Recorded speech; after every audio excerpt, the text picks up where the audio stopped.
Avant de passer la parole chez vous, je vais dire quelques phrases, puis ensuite, pour nous, on va écouter votre conclusion et votre sommaire, si ça vous va. Oui, d'accord, oui, bien sûr. Parfait.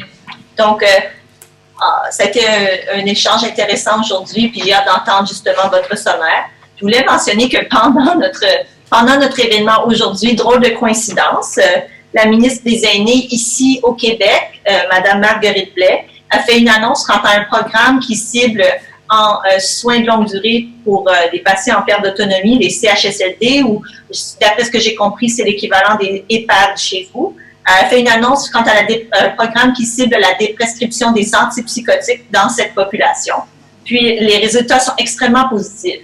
Donc, ils ont montré un succès chez 86% des patients en termes de déprescription, sans augmentation de recours à des alternatives comme des anxiolytiques ou des antidépresseurs.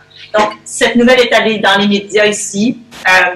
Dr Tannenbaum, que vous avez vu plus tôt aujourd'hui, a été contacté. Donc, on parlait de l'importance de sensibiliser la population, mais en voilà un exemple. C'est dans nos médias aujourd'hui. Donc, nous sommes ici pour en parler. On a des patients chez vous qui viennent parler du témoignage, puis ça sort d'une chambre d'écho. Il y a vraiment un impact, puis on est extrêmement, ça nous emballe énormément.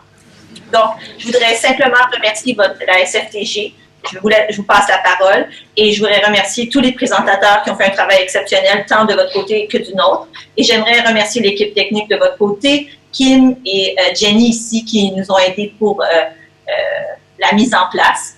Et puis, au plaisir de recollaborer, nous serons en contact avec les gens qui sont en ligne aussi. Donc, nous allons faire un suivi. On espère que ça a peut-être provoqué une étincelle, inspirer quelque chose, peut-être pour mettre en place dans votre communauté ou votre pratique. C'est vraiment pour ça qu'on met en place ce genre d'événement.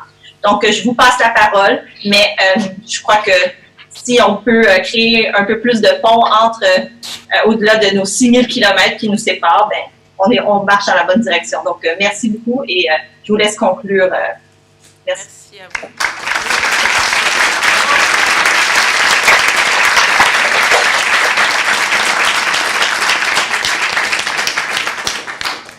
Alors, en guise de conclusion, on voudrait essayer de vous proposer une petite synthèse et puis ensuite, on a une autre proposition à vous faire, mais on va déjà commencer par une synthèse à deux voix avec Dominique Bonnet, là, qui m'accompagne.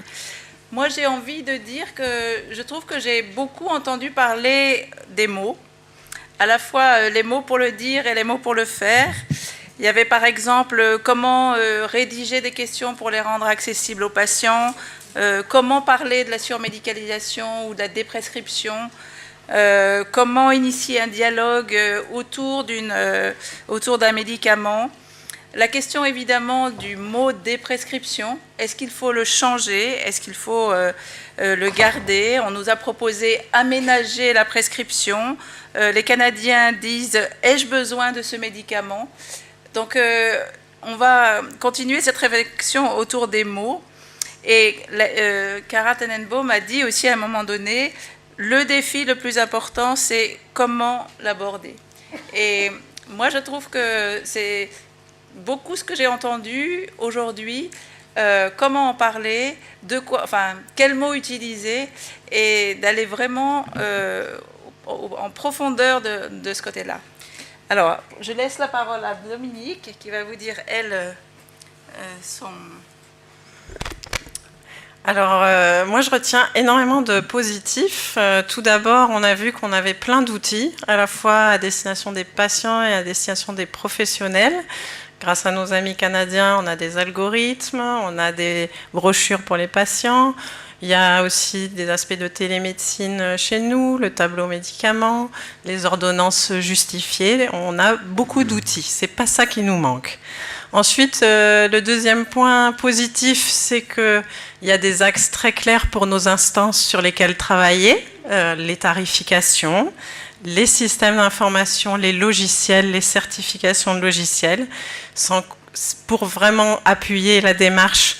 Voilà, ils ont leur feuille de route. Et là, le troisième point, moi j'ai été très frappée sur ce qu'on nous on a à faire, nous les professionnels et les usagers, c'est améliorer la communication. J'ai l'impression en fait c'était presque un colloque sur la communication et ses difficultés. Et je retiens 3 points d'amélioration de cette communication qui semblent être en fait la clé pour pouvoir effectivement avancer ensemble vers une prescription optimale. Donc la première clé, c'est d'oser. Et ça, c'est des deux côtés, comme l'a bien souligné José, que je remercierai jamais assez pour son témoignage formidable et sa présence et toujours ses remarques pertinentes. Oser, il y a le travail de la part du patient et de la part du professionnel. Oser finalement communiquer entre nous et aussi oser communiquer entre professionnels. On a vu la difficulté entre généralistes, spécialistes, entre spécialistes entre eux. Premier donc axe pour améliorer la communication, oser. Deuxième axe, changer de langage. Donc là, je rejoins complètement Isabelle. On voit que l'importance des mots, que des fois, si on appelle tout d'un coup plus renouvellement, mais réévaluation, ça change les choses. Si on dit plus si besoin, mais en cas de, ça change quelque chose. Si on dit plus des prescriptions, mais aménagement, ça change. Donc en fait, les mots font changer aussi les actions.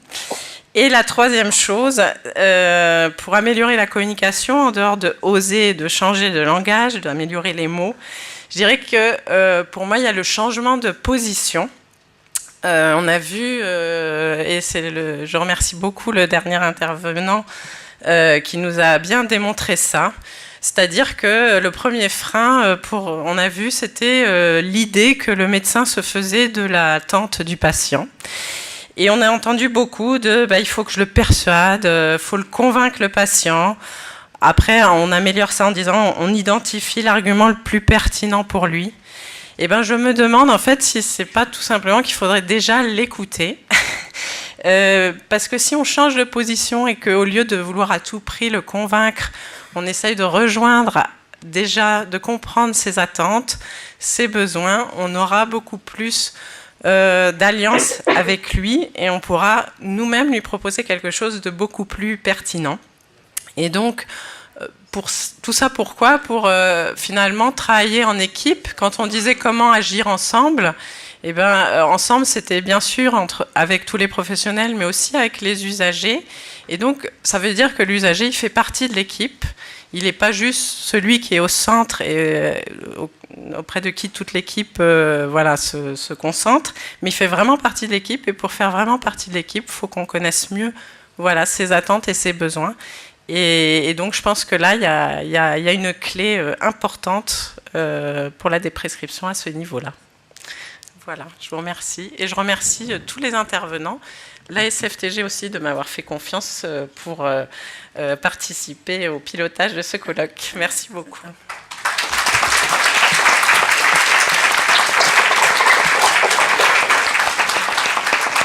Est-ce qu'on peut avoir le PowerPoint, s'il vous plaît ? Voilà, je voulais vous proposer une dernière chose.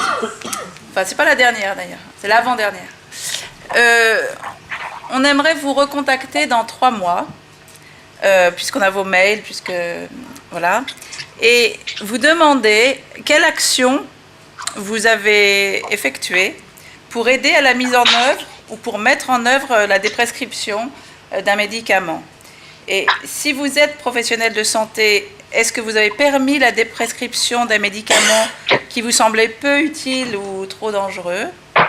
Si vous êtes une personne prenant plus de 5 médicaments, est-ce que vous avez initié un dialogue avec le médecin traitant, le pharmacien ou l'infirmière à propos d'un médicament qui vous pose problème ? Mince, j'ai changé.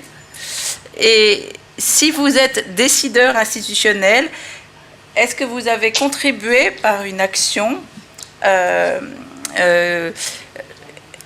qui facilite la mise en œuvre de la déprescription de façon planifiée, supervisée par les professionnels de santé. Et voilà, et on vous communiquera les résultats de cette question. On va la poser aussi au webinaire des Canadiens. On va voir si quelque chose s'est passé dans les 3 mois après ce colloque. La dernière chose, mais j'aimerais... Ah oui, c'est juste pour moi. C'est vous donner les actions, si je peux.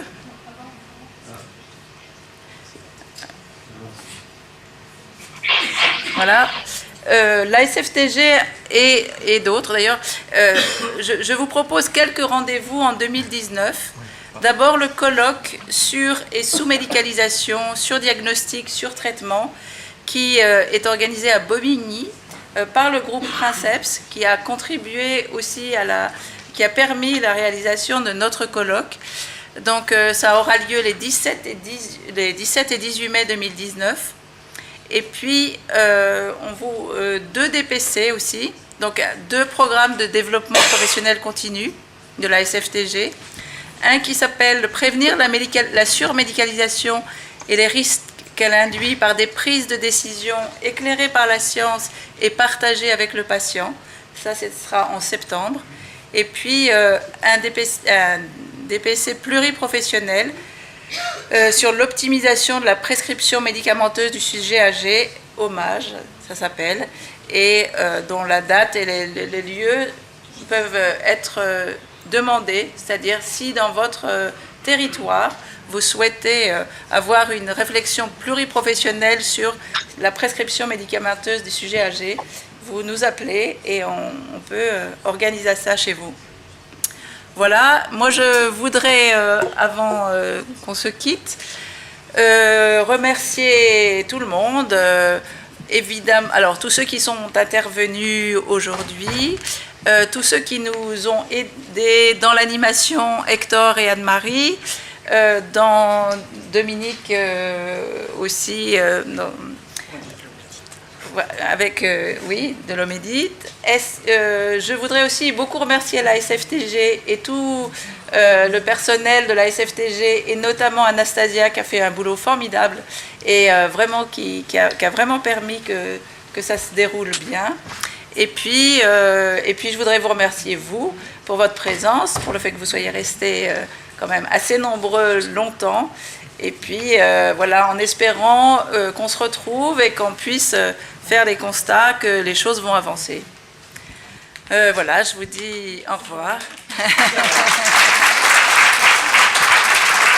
Et bravo à Isabelle Dupuy qui a énormément mouillé sa chemise pour organiser ce colloque.